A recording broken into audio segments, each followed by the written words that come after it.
GS centre math solution YouTube channel में आप सभी का स्वागत है। आज के इस वीडियो में मैं छत्तीसगढ़ जीके में पढ़ाने वाला हूं छत्तीसगढ़ का भूगर्भिक एवं स्थलाकृति विभाजन।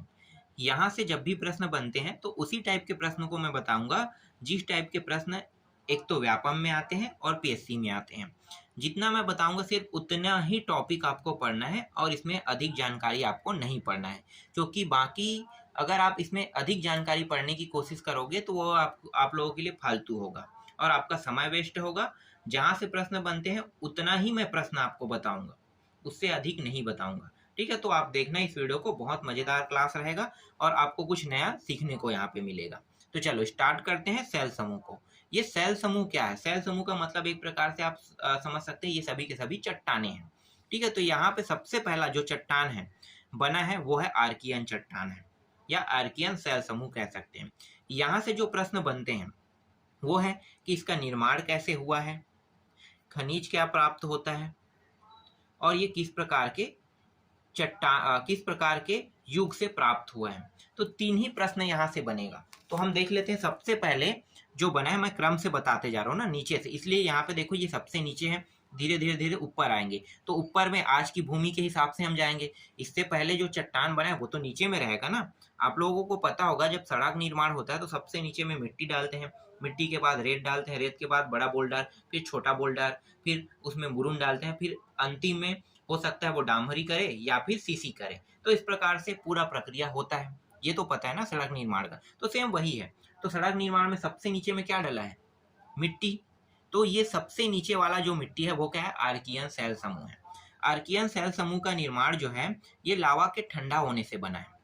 जब ज्वालामुखी उद्गार हुआ और ज्वालामुखी उद्गार होने के बाद लावा जब ठंडा हुआ तब ये जो आर्कियन सेल समूह है ये बना। और ये आर्कियन सेल समूह में कोई जीवाश्म नहीं पाया जाता है। जहाँ जीवाश्म पाया जाता है उसमें कोयला पेट्रोलियम प्राप्त होता है, लेकिन इसमें जीवाश्म नहीं पाया जाता है। आर्कियन सेल समूह में ये जीवाश्म रहित है, इसीलिए इसमें खनिज जो प्राप्त होता है वो होता है ग्रेनाइट, नीस और माइका प्राप्त होता है। तो यहाँ पे आप देख सकते हो ग्रेनाइट, नीस और माइका जो खनिज यहाँ से प्राप्त होता है। ये पीएससी का क्वेश्चन है। अब व्यापम का क्वेश्चन क्या है यहाँ पे देख लेते हैं। तो प्राचीन सेल समूह कौन सा है यहाँ पे पूछा जाता है, तो आपको लेना है आर्कियन लेना है। ये व्यापम का प्रश्न है। व्यापम में इसी तरह के प्रश्न आते हैं और पूछा भी गया है। तो आपको क्या बताना है कि आर्कियन सेल समूह पहले बना है, इसका मतलब ये प्राचीन सेल समूह है और ये छत्तीसगढ़ में सर्वाधिक मात्रा में सबसे अधिक फैला हुआ सेल समूह ही यही है, आर्कियन ही है। ठीक है, तो आपको क्या लेना है? आर्कियन को ही सबसे प्राचीन लेना है और सबसे अधिक क्षेत्रों तक फैला हुआ सेल समूह कहोगे तो आर्कियन को ही लेना है। और इससे और जो प्रश्न बनेगा वो होगा इसमें जो खनिज है वो ग्रेनाइट, नीस और माइका जो खनिज है इसमें प्राप्त होता है। और ये जो युग है ये प्री कैम्ब्रियन युग में बना है। ठीक है, ये चट्टाने जो है ये प्री कैम्ब्रियन युग में बना है। इससे प्रश्न तो नहीं पूछा जाता, फिर भी आप लोग एक बार जान लो। इंपॉर्टेंट जो था वो मैंने आपको बता दिया। ये दो बहुत ही इंपॉर्टेंट है। ठीक है, ये प्राचीन सेल समूह है और खनिज जो है ग्रेनाइट, नीस और माइका इससे प्राप्त होता है। बस इतना आप जानो, यहीं से प्रश्न बनेंगे। इसके बाद आते हैं धारवाड़ में आते हैं। धारवाड़ जो है आर्कियन के बाद बनने वाला दूसरा सेल समूह है। धारवाड़ ये जो सेल समूह है इससे प्राप्त होता है खनिज में टीन और लौह अयस्क प्राप्त होता है। धारवाड़ चट्टाने छत्तीसगढ़ में कहाँ प्राप्त होता है, मतलब कहाँ पे है जहाँ पे टीन और हमें लौह अयस्क मिलता है। तो एक तो दल्ली राजहरा है और एक है दंतेवाड़ा है। नाम सुने होंगे, नहीं सुने हो तो आपको मैं बता दूं कि खनिज जो है वो टीन जो खनिज है ये दंतेवाड़ा में प्राप्त होता है और दल्ली राजहरा में लोहा प्राप्त होता है, जिसे भिलाई स्टील प्लांट को क्या करते हैं, भेजा जाता है। यहाँ से निकालने के बाद भिलाई स्टील प्लांट को भेजा जाता है। तो इस तरह से आपको याद रखना है जगह। अगर आपको याद है तो धारवाड़ को भी उसमें ऐड कर लेना है। धारवाड़ चट्टान से क्या प्राप्त होता है तो पता चल गया आपको कि टीन और लौह अयस्क यहाँ से प्राप्त होता है। और ये जो युग है ये है प्रोटेरोजोइक काल है। इसको जानना इतना इम्पोर्टेंट नहीं है, इससे प्रश्न नहीं आते हैं। बस आपको यहाँ पे खनिज जानना है, क्योंकि खनिज से प्रश्न व्यापम ने कई बार पूछा है और पीएससी ने भी कई बार पूछा है। चलो आगे देखते हैं। इसके बाद आते हैं कडप्पा में आते हैं। ठीक है, पहला सबसे नीचे बना था आर्कियन, इसके बाद धारवाड़ बना, अब कडप्पा बना है। तो कडप्पा जो चट्टान है इसमें खनिज पाया जाता है चूना पत्थर, डोलोमाइट।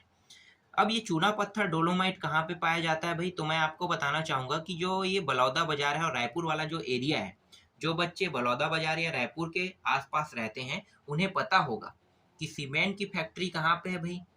रायपुर और बलौदा बाजार के आसपास में ना बहुत सारे सीमेंट फैक्ट्री जो है वहीं पे है। तो ये सीमेंट जो है ये चूना पत्थर के कारण ही बनता है, ठीक है। चूना पत्थर अगर नहीं होगा तो सीमेंट नहीं बन पाएगा। तो चूना पत्थर और डोलोमाइट जो है ये उसी क्षेत्र में प्राप्त होता है जहाँ पे अभी वर्तमान में सीमेंट की फैक्ट्री लगा है। तो आप इस तरह से इसे समझ सकते हैं। और सीमेंट की फैक्ट्री लगने वाले जगह में ही क्या प्राप्त होगा, कडप्पा चट्टान। और इसी कडप्पा चट्टान को तोड़कर चूना पत्थर और डोलोमाइट निकाला जाता है। तो इस तरह से आप इसे याद रख सकते हैं। और ये जो चट्टानें हैं ये ग्रेनाइट चट्टानों के अपर्दन से बना है, ठीक है। ग्रेनाइट चट्टानों के अपर्दन से ये चट्टानें बनता है। तो इससे बस इतना ही प्रश्न पूछेगा और कुछ नहीं। विंध्य के बारे में हमें कुछ ज़्यादा जानना नहीं है क्योंकि ये इतना महत्वपूर्ण नहीं है। ये जो है ना ये नर्मदा बेसिन में पाया गया है, इसलिए इसके बारे में आपको जानने की ज़रूरत नहीं है। जब मैं इंडिया के जीके जब पढ़ाऊंगा आपको तो उस समय जब मैं भूगोल पढ़ाऊंगा तब मैं इसके बारे में बारीकी से बता दूंगा। तो हमारे छत्तीसगढ़ में तो ये नहीं पाया जाता है, इसलिए आप इसको भूल जाओ, ठीक है। ये चौथा है। पांचवा जो है गोंदवाना है। गोंदवाना से खनिज पाया जाता है कोयला। और ये जो है ना पेट्रोलियम युक्त, मतलब ये पेट्रोलियम युक्त बोल रहा था, जीवाश्म युक्त कहते हैं उसे, जिसमें जीवाश्म पाया जाता है। ये चट्टान है गोंदवाना चट्टान। और गोंदवाना चट्टान से क्या मिलता है, कोयला मिलता है। कोयला मिलता है इसका मतलब कोरबा जो क्षेत्र है वहाँ पे गोंदवाना चट्टान पाया जाता है, तभी तो वहाँ पे कोयला मिल रहा है ना। तो इस तरह से आप इसे याद रख सकते हैं। गोंदवाना चट्टान में क्या प्राप्त होता है, कोयला। इसके बाद अब आते हैं दक्कन में आते हैं। दक्कन जो है इसमें खनिज पाया जाता है, बॉक्साइट पाया जाता है।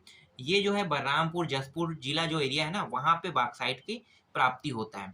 तो बॉक्साइट जो है ये दक्कन चट्टान से प्राप्त होता है। और ये काली मिट्टी निर्माण के आधार पर बनता है। तो ये जो है काली मिट्टी के हिसाब से, काली काली जो मिट्टी होती है ना, तो उसी प्रकार से ये भी दिखता है। आप कह सकते हो कि ये काली मिट्टी है। तो काली मिट्टी वाली जो एरिया है वहाँ पे बॉक्साइट मिलता है। और बॉक्साइट कहाँ पे मिल रहा है अभी वर्तमान में, जसपुर और बलरामपुर वाला जो एरिया है ना वहाँ पे बॉक्साइट को निकाला जाता है। तो इस तरह से यहाँ पे जो 6 सेल समूह है इसके बारे में मैंने आपको बता दिया। और इससे प्रश्न किस टाइप के पूछा जाता है इसको भी मैंने बता दिया। एक बार मैं और आपको यहाँ पे बता देता हूँ। सबसे नीचे में पहला बनने वाला है आर्कियन बना था। एक सेकंड, मैंने आपको दक्कन दिखाया कि नहीं दिखाया, चलो मैं एक बार और यहाँ पे जिक्र कर देता हूँ। आर्कियन बना, उसके बाद धारवाड़, फिर कडप्पा, फिर विंध्य, फिर गोंदवाना, फिर दक्कन। यहाँ पे इस तरह से ये बना है। दक्कन में अगर आप देखो तो बॉक्साइट खनिज मिलता है। गोंदवाना में देखो तो कोयला मिलता है, कोयला कोरबा वाला एरिया है।